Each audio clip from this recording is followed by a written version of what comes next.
The man in this photo is named Mustafa Sharik. He lived through the strangest crime you will ever hear about in your life. And the truth is, he fell into the hands of a woman you could call the most cunning woman in Egypt, and perhaps in the entire Arab world. Because without fake revenge, there would be no story, and this is one of the cleverest crimes ever committed.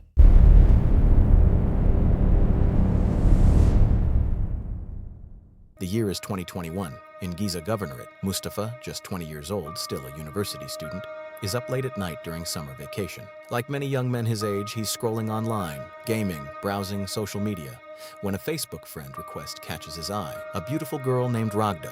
Her photos are stunning. Her posts suggest she is deeply religious. Mustafa hesitates. He knows that accounts like hers are often fake, so before accepting, he investigates. He digs through her entire profile. Photos from many places, many timestamps, daily posts, prayers at Fajr time. The account appeared real, years old, lived in. He accepts. Mustafa sends a simple greeting. She responds with grace and respect. She's 17, lives in Alexandria, and dreams of moving to Cairo for better work opportunities. Her family is comfortable. Her parents are merchants. After an hour of talking, Raghda says she needs to pray Fajr and sleep. Mustafa says goodnight, but he can't stop thinking about her. He goes back to her profile to make sure she's real. He traces everything, from her oldest post to the newest. She seems real. The next day, they talk again. Every day for a full week. They open up to each other completely. Mustafa shares his deepest thoughts. So does she. Then Raghda asks for a video call to confirm he is real too. He agrees instantly and asks the same of her, but she says, "Not yet. Let me trust you a little more first." After that call, Mustafa confesses his love. Raghda says she feels the same. Neither of them can believe what's happening between them. But then, like many young men his age, Mustafa tests her. He sends a few inappropriate words to see how she'll react. She immediately rejects it, firmly. That response only makes Mustafa more certain. He's chosen the right person. A full month passes. They speak every single day. Mustafa tells her he wants to come to Alexandria to finally see her in person. She agrees excitedly. They plan the day together. Then suddenly, Raghda vanishes. No messages, no Fajr posts, nothing. Gone completely. He tries every day for 17 days. Silence. On day 18, a message arrives. Raghda apologizes profusely for disappearing. She says something terrible happened, something she doesn't know how to explain.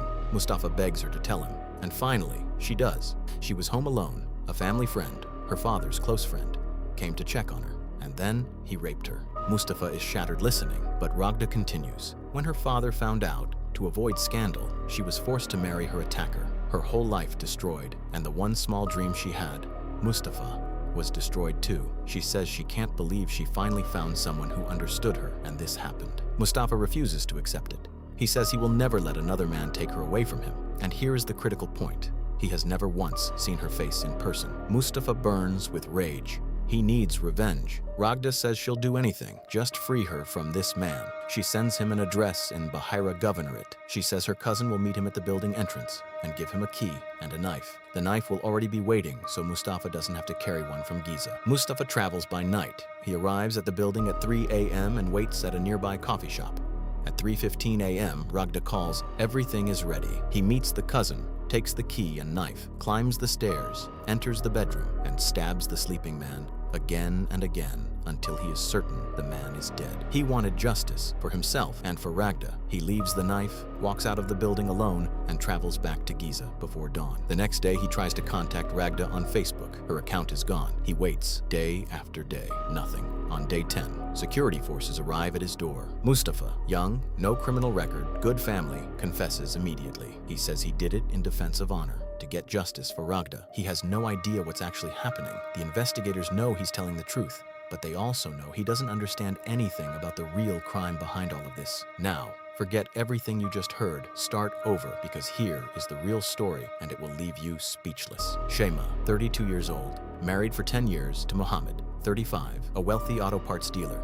They live in Bahira, by all appearances, a comfortable life. But Mohammed is always away, consumed by work. In his absence, Shema grows close to a man named Mahmoud, 28. The relationship becomes something else entirely. They fall deeply. Neither can let go, and eventually the two of them decide that Mohammed must die, but the plan has to be perfect, untraceable, brilliant. Shema, out of love for Mahmoud, tells him, "Stay completely out of the picture.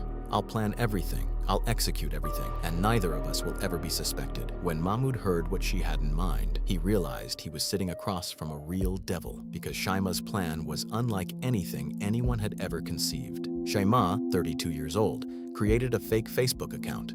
She named the persona Raghda. She gathered many photos of a real model from another Arab country. She filled the profile with years of activity, religious posts, daily Fajr prayers. She made it look like a real young girl from Alexandria, 17 years old, devout, alive. Then she began sending friend requests to dozens of young men between 18 and 20 years old. She knew exactly how to manipulate them. She just needed the right one to fall. And the one who fell was Mustafa, 20 years old, from Giza. She spent a month building his trust, his love, his devotion through nothing but words on a screen. When Shaima arranged for Mustafa to meet Raghda's cousin at the building, that cousin was Shaima herself. She handed him the key. She handed him the knife, her own husband's knife. She knew he had never seen her. She knew he knew nothing about her. Even if he was caught, he could never connect her to the crime, the perfect puppet, the perfect murder. After Mustafa left the building, Mahmoud, who was waiting inside, came out of the room, struck Shaima on the head, made her bleed, tied her hands and feet. By 4:30 a.m., everything was staged. Mahmoud slipped out through the rooftop, crossed to another building, and disappeared into the night. Then Shaima began screaming.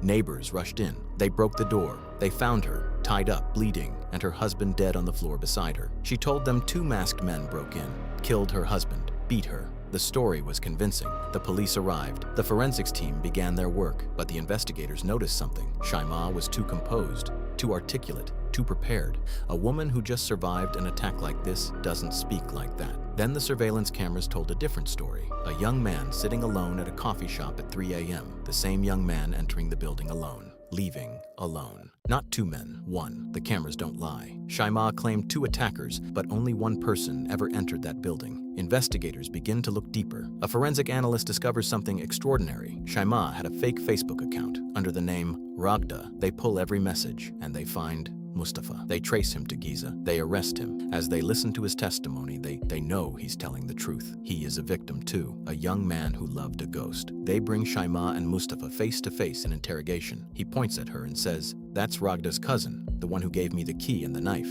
In that moment, Shaima confesses to everything, and Mustafa finally understands there was no Raghda, no rape, no victim. The man he killed was her husband of 10 years. He was nothing more than a pawn, manipulated by words alone, by a woman he never once laid eyes on, made to commit murder without ever knowing the truth. Shaima was sentenced to death. What happened to Mustafa? We haven't been able to confirm. If you know the verdict, let us know in the comments. This is Deep Files. Never trust everything you see on social media. What Mustafa did was a crime, but in the end, he was just a young man who fell in love on Facebook. Peace be upon you.